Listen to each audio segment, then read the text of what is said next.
Details are emerging of a daring IDF commando operation in Syria, 2,000 kilometers from the Israeli territory, to destroy an Iranian missile production facility. At the same time, Israel is pulling out a surprising trump card against the Houthis in Yemen, and the Iranian regime is stunned that Israel can force a decision on them without even going to war. Meanwhile, a month after the Lebanese border ceasefire agreement, the IDF continues operational activity against Hezbollah infrastructure, while the terror organization is trying to gut the agreement of its content and is considering forming a new militia operating under a different name similar to the Iraqi model. In the Gaza Strip, the IDF's decision to move against Hamas terrorists who had set up their last military headquarters in the Kamal Adwan hospital is drawing attention, but the fall of the last bastion of Hamas's power in the city also means the operation is at its end. Meanwhile, the negotiations to reach a deal that will see Israeli hostages finally released goes on, with the optimism that we had last week rapidly fading. The negotiating teams say that there is still a chance for a deal, but we are dependent on one man, Mohammed Sinwar. We have a lot to talk about today, so let's dive into the details.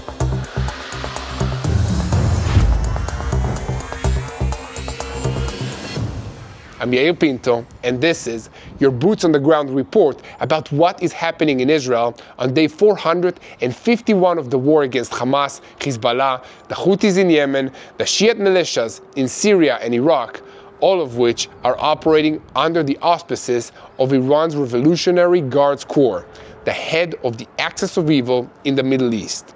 A moment before we begin, I want to invite you to please hit that subscribe button so that you remain tuned to the truth of what's happening in Israel and never miss another episode of Boots on the Ground. Today's video is sponsored by MEMRI. This is an important research institute that follows mainly, but not only, Arab media reports in order to give a better picture of what's going on in our neighborhood, in this region. I'll explain more about them later on, but first, the news. We start with another made-for-Hollywood story about a daring Israeli commando raid, which is just now coming to light, although the incident took place in September. The target of the commandos was the so-called Scientific Studies and Research Center of the Syrian defense industry and on an underground missile production facility of Iran's Revolutionary Guards Corps near the city of Masyaf in Syria. For over the decade, Israel's defense establishment has been familiar with the Scientific Studies and Research Center, SIRS, which is a generic sounding name for a project with an evil purpose, including the production of chemical weapons. After Israel identified that the Iranians had transferred components for a precision missile project into the facility, operational plans were drawn up for ground raids. The operation was carried out about 200 kilometers from the Israeli territory and included a daring raid by the Israeli Special Forces, who repelled from helicopters and seized materials from the missile facility. According to foreign reports, Iranian missile scientists were also taken for questioning.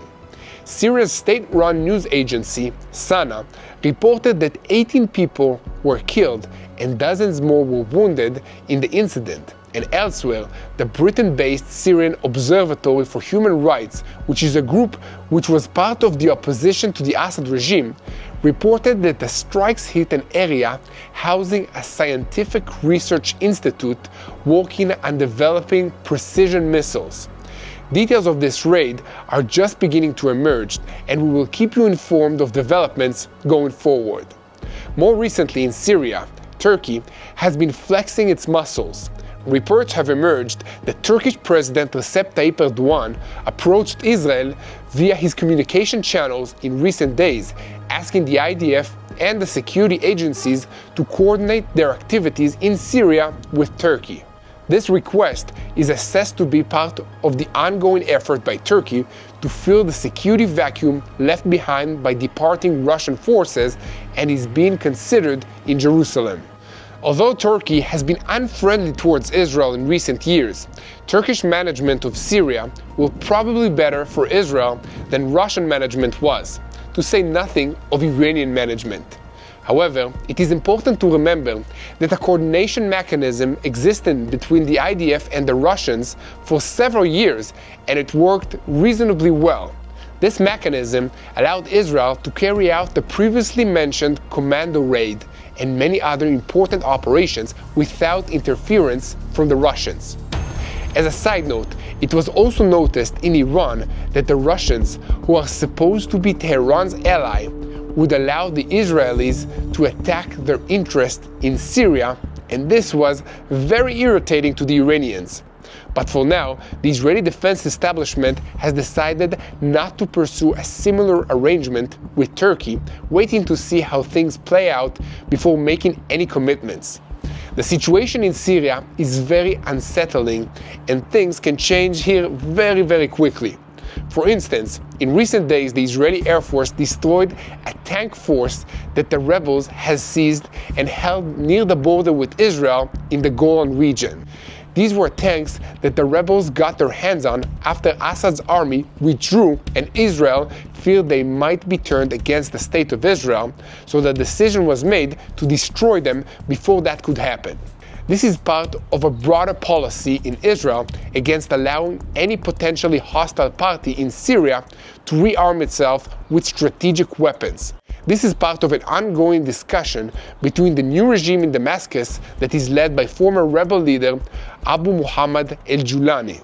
Turkey and Qatar are also taking part in these discussions, and Israel is monitoring the situation very closely. Israel knows that Syria is facing a terrible humanitarian crisis and is desperately in need of money and support for stabilizing the economy and rebuilding infrastructure. Israel has an interest in seeing its neighbor to the northeast be rebuilt in a way that will lead to lasting stability and not allow it to turn into Afghanistan-style failed state ruled by warlords and influenced by hostile powers. What we are seeing now is that most of the money and weapons being sent into Syria are coming from powers that are unfriendly, if not hostile, for Israel, and this is very alarming.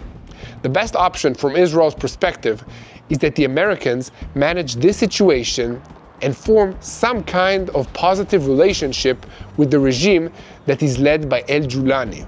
In the meantime, we are taking no chances, and the IDF is setting up a strong line of defensive positions in the Golan Heights. This includes rendering assistance to the residents of Syria in these villages in order to form an alliance or a cooperation in order for this to work.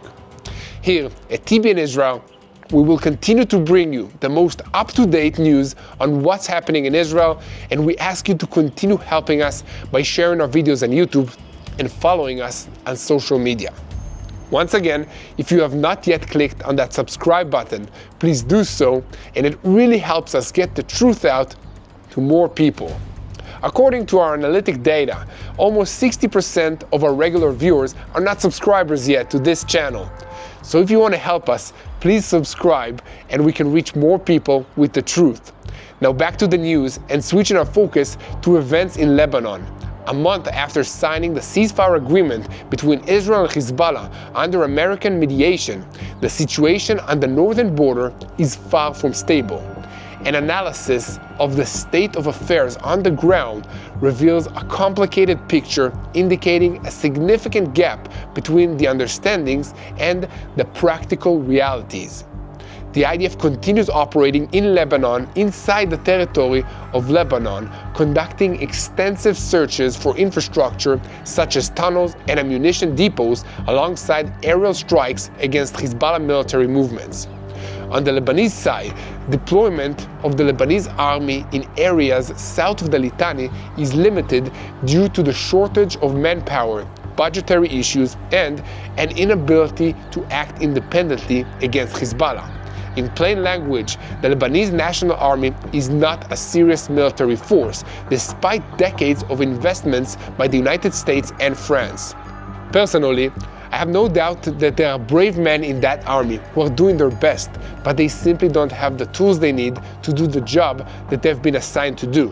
At the moment, there are 4 strategic points where the IDF is expected to remain, with the very presence across the border allowing, if necessary, for raids on additional targets inside Lebanon. Meanwhile, political sources estimate that Hezbollah has begun to strip the agreement of its substance by denying commitment related to weaponry, depots, and military infrastructure. This is because they are afraid that full implementation of the agreement could weaken its influence over the Lebanese state and spark public debate about the necessity of its weapons. In fact, Israeli intelligence sources have revealed that Hezbollah is considering forming a new militia that would operate under a different name, similar to the model of Katib Hezbollah in Iraq. This new militia could attack IDF forces in South Lebanon under the guise of resistance to occupation without it being directly attributed to Hezbollah. And meanwhile, most residents of northern Israel communities still fear returning to their homes despite the ceasefire. Because of this, Israeli security officials are seriously considering leaving IDF forces in Lebanese territory to create a security zone similar to the one that the IDF maintained in the area from 1985 to 2000.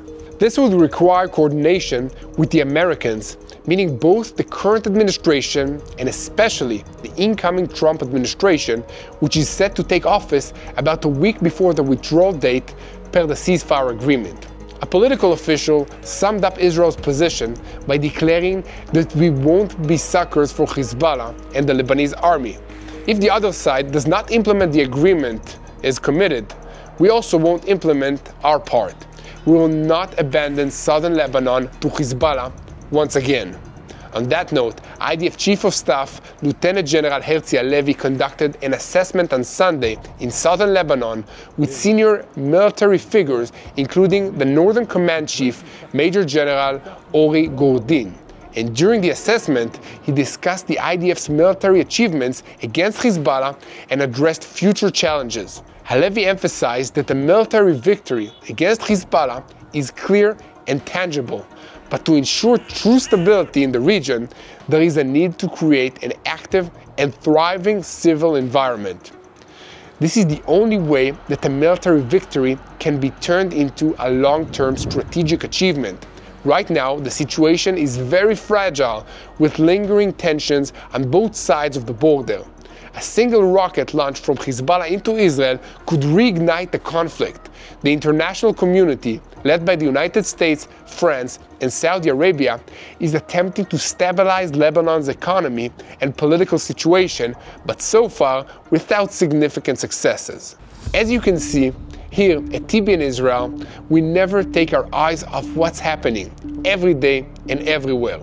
We keep tracking in our shows what's happening in the Arab world as well as in Iran and Turkey, and how it's affecting Israel and the rest of the world. We always try to stay on top of these issues so we can give our viewers, you, the most updated news. In order to understand what our enemies are talking and thinking about, we have to be able to see things through their eyes. Memory is a research institute doing exactly that. The researchers are analyzing constantly and monitoring media portals in the Arab world as well as Russia, China, and even inside communities in the United States, bridging the language gap and alerting about any threat. They also monitor extremist mosques and Islamic organizations throughout social media. It is crucial that legislators and governments, as well as the general public, will stay current with this information. In many cases, the speakers they follow are the main influencers on hate crimes against Christians and Jews. Access to this information should be crucial to you and everyone you know. In order for them to be able to keep uncovering the truth, they need your help. So please visit their website at www.supportmemory.org. They are a non-profit organization, and all donations to them are tax deductible. Your donation is very important so they can continue with this mission, and you, our viewers, can consider yourself part of the battle for a better world. Go see the work they are doing and join this fight. Thank you, and let's get back to the news. Fighting in the Gaza Strip against the Hamas terrorist organization has intensified in recent days, creating pressure on Hamas's last remaining positions. For Division 162, which has been leading the offensive in northern Gaza for the past 3 months, Kamal Adwan Hospital was the main last Hamas base in Jabalia. Its fall this past weekend marks a conclusive of the operation in the city, but there are still some mopping up operations that will be needed. The story about the IDF raid on the terrorist headquarters inside this hospital is a fascinating case study in how a modern army must operate against hostile terrorist forces who are embedded inside civilian infrastructure. The raid began about a week ago with an aerial reconnaissance on the facility and the surrounding area using drones.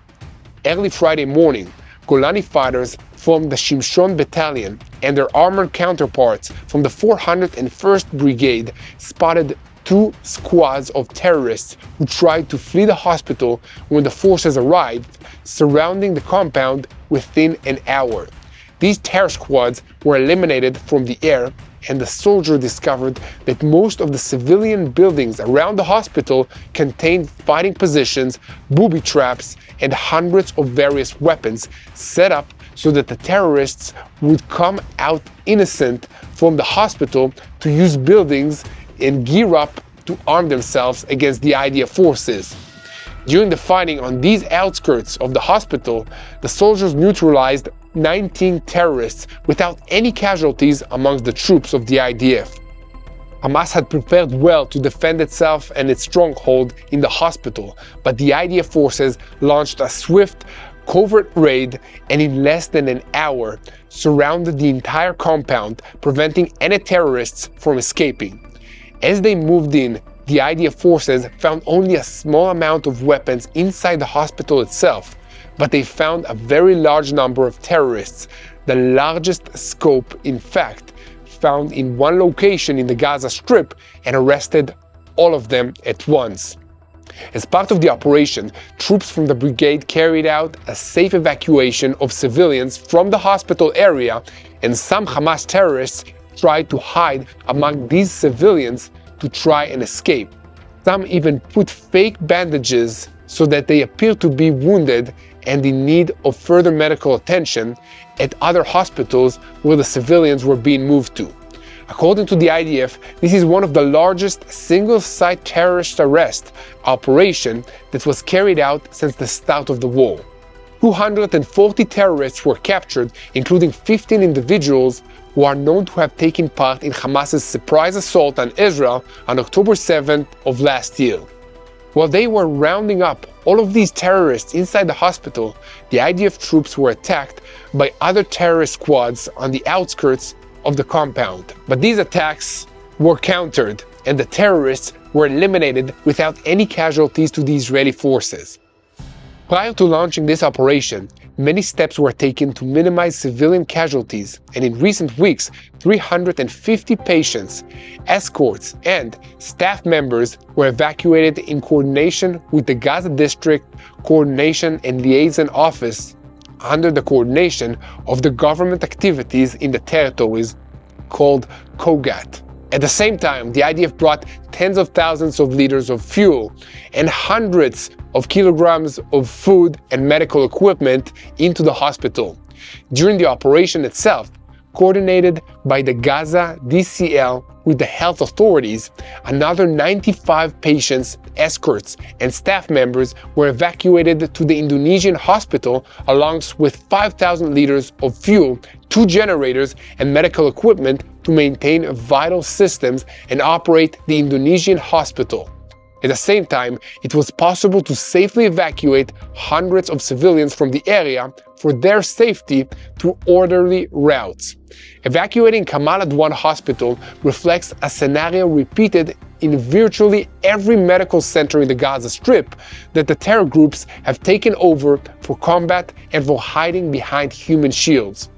Accordingly, yesterday the IDF spokesperson's unit announced that the Air Force struck terrorists operating inside the Wafa hospital in Gaza City. Elsewhere, the Jabalia refugee camp is a very strong Hamas bastion, and the IDF knew there are thousands of operatives there. So far, around 2,200 terrorists have been eliminated there, and another 1,200 have been captured. Many of these actually surrendered, telling their interrogators that they know the fight is lost and it's pointless to continue fighting. This greatly increases the level of security in the adjacent area and also provides an incentive for more Hamas fighters to surrender. Here at TBN Israel, we will continue to update you on all these developments in the Gaza Strip.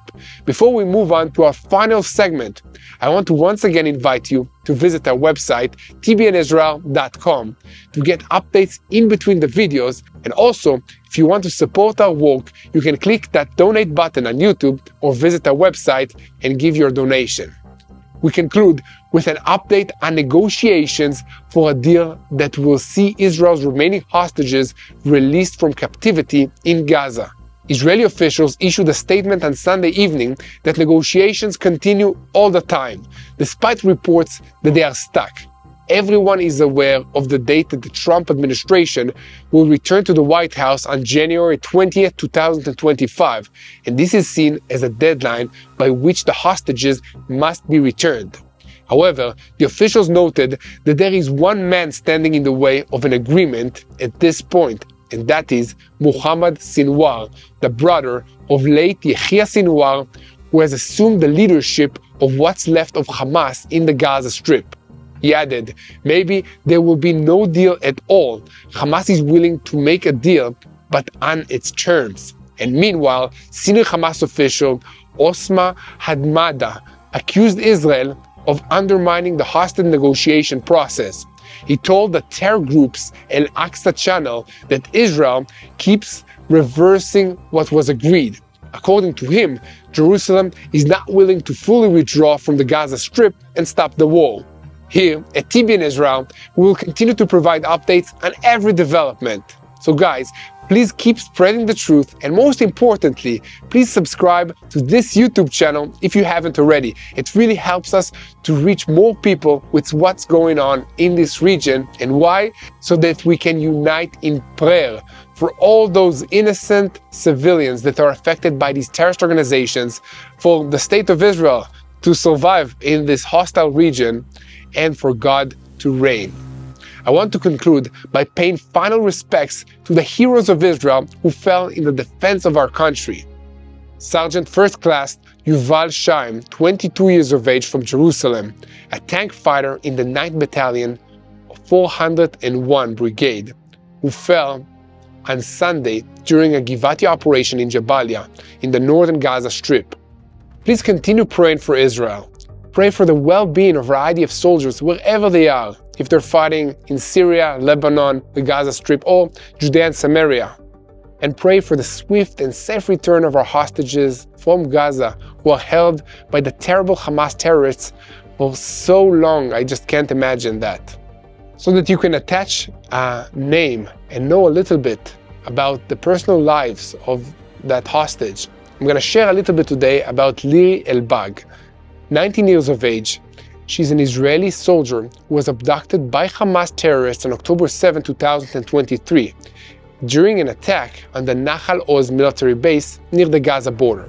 At 18, she was serving as an observant soldier after being positioned there just 2 days prior. Her last communication with her mother, Shira, was at 6:30 a.m. on the day of the attack, during which she mentioned seeking shelter from rocket fire. Later, her family identified her in a video released by Hamas confirming her abduction. Reports indicate that Liri and other female hostages were forced to perform household chores under harsh conditions, and after approximately 40 days, they were moved to underground tunnels with limited access to food, water, and basic hygiene facilities. So please keep these hostages in prayer. And I will ask you to pray for our Prime Minister Benjamin Netanyahu, who is in the hospital right now recovering from a surgery he needed to have. And also, please pray for all your leaders to make wise and godly decisions in every situation that they need to encounter. The most important thing that you can do in all this very confusing and hard situation is to keep praying, because God has all the answers. So let's trust in Him. Let's have an amazing faith in our God, and never forget to pray for the peace of Jerusalem. And together we will win this war. Hello, this is Mati here in Jerusalem with TBN Israel. This is Yair Pinto from TBN Israel here in Jerusalem. TBN Israel is keeping viewers informed with Israel-focused news, culture, and what God is doing in this land. Support TBN Israel today online at tbn.org/Israel. Thank you.